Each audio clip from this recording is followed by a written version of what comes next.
В выставочном центре Минводэкспо накануне стартовал Кавказский инвестиционный форум. На площадке КИФ-2025 открыта выставочная экспозиция. На ней представлен 21 стенд регионов и стран, коммерческих компаний, осуществляющих деятельность на территории Скайфом. Среди них, конечно, Ингушетия. Нашу делегацию возглавляет руководитель субъекта Махмуд Али Калиматов. На месте работает наш корреспондент Муслим Ганиев. Муслим, здравствуй. Какие новости к этому часу? Добрый день, Хава. Здесь, знаете, такая обстановка рабочая, везде обсуждают, разговаривают, поэтому мне даже пришлось отойти от нашего стенда. До того шумно, и я боюсь, что вы меня не услышите.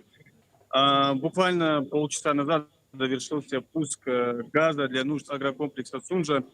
В торжественном мероприятии принял участие заместитель председателя правительства России Сергей Новак, полпред ВСКФ Юрий Чайка, глава Ингушетии, естественно, Махмуд Али Макшарифович Калиматов, а также руководитель Межрегионгаз, Газпром Межрегионгаз Сергей Юстов.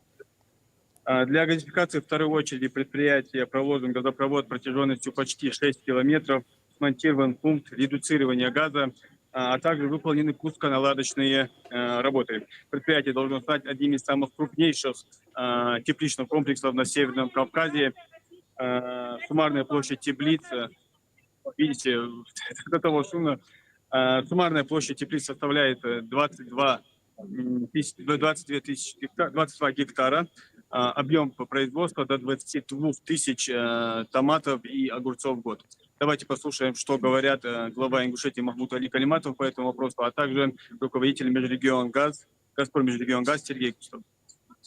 Действительно стала хорошей традицией в рамках Кавказского инвестиционного форума проводить открытую диверсификацию новых производств. Очень приятно, что сегодня в Республике Ингушетия мы подключили сельскохозяйственные предприятия, 33 гектара новых теплиц для выпуска томатов, разных овощей. И везде нужен природный газ для отопления.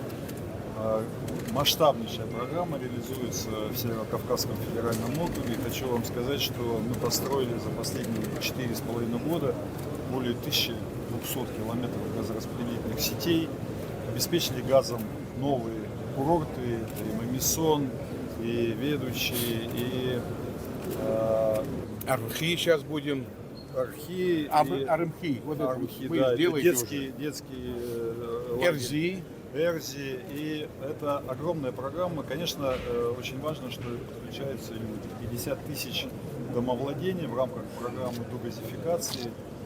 «Газпром» обеспечит газификацию до конца 2025 года. Это выполнение программы, которую поручил президент Российской Федерации Владимир Владимирович Путин.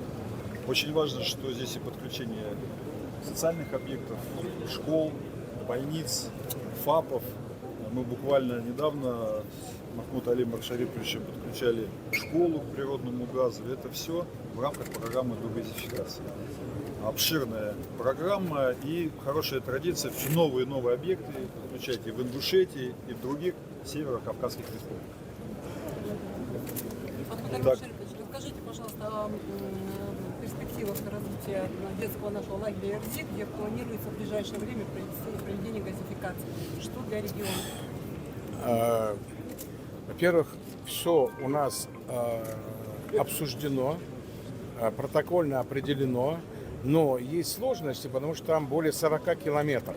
Это не просто вот протянуть нитку, да, для этого. Но я хотел бы начать с всего. Я, во-первых, благодарен Кавказскому инвестиционному форуму. Настолько площадка позволяет здесь высказать и затвердить те проекты, которые мы делаем. И это все благодаря целом правительству Российской Федерации. Конкретно по газификации «Газпром» и МРСК. Да? Вот Сергей Владимирович, я вам скажу, десятки раз за этот период был у нас в республике. И я знаю, что по России президентом Владимир Владимирович Путин было определено догазификация. И я помню, когда он лично приезжал, когда мы измеряли чуть ли не метрами, мы старались, чтобы люди дали добро, чтобы довести до дома. Потом было, что малоимущим, что прям до калитки, а там еще и помочь им. И на это шел «Газпром». Понимаете, присылали своих специалистов, которые разъясняли людям. То есть прям на пальцах, на руках разъясняли. Я искренне благодарен «Газпрому», потому что такую поддержку в части этого, где сложность была, а такой объект сам по себе, когда, понимаете, столько гектаров, да, я говорю, если сегодня 5000, а через год-полтора, ну, через год максимум, как обещает нам гендиректор, у нас будет там 30 тысяч Тонн овощей. Тонн овощей, да. Вот. И это же огромное, понимаете, не надо забывать, что президент ставил задачу, многие задачи, но одна из главных задач – это безопасность продовольственная. А это и является. И сами по себе все участвуют в этом. И Республика Ингушетия, вот этот объект, который выпускается, ну без газа, ну куда мы? И вы знаете, я благодарен, искренне благодарен вам, что вы вот столько внимания уделили, Сергей Владимирович, вот прямо вот держали на пульсе все это. И для нас это, для республики, это великолепная вещь. Но надо обязательно, я все равно это скажу, раз уж камер, что дорогие жители республики, пожалуйста, газификация будет еще продолжаться. Нам надо обязательно отплатить тем же добром «Газпрому». Мы свои обязательства должны выполнять. То бишь, каждый должен свою часть выполнить. То бишь, возмещать поставленный газ, оплачивать его. Я прям говорю, потому что у меня хорошая такая. Поэтому сегодня я приводил пример. Вот у нас телефон не заработает у кого-нибудь, сразу деньги находят. Да, запуск газа сегодня одно из основных мероприятий, естественно, да. Но также хотелось бы отметить, что помимо этого также еще насыщенная программа у нашей республики. Где-то час назад было подписание соглашения между Республикой Ингушетия и Россельхозбанком, договорились о взаимодействии, о продолжении взаимодействия.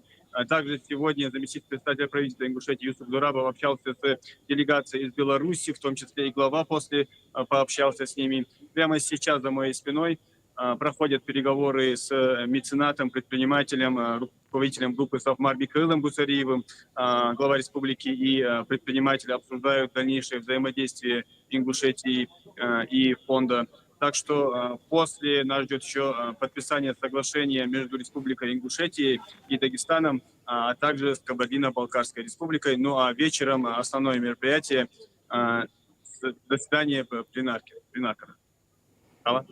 Ну что ж, Муслим, получается такое стратегическое событие для нашей экономики. Спасибо за этот обзор. Будем ждать хороших новостей.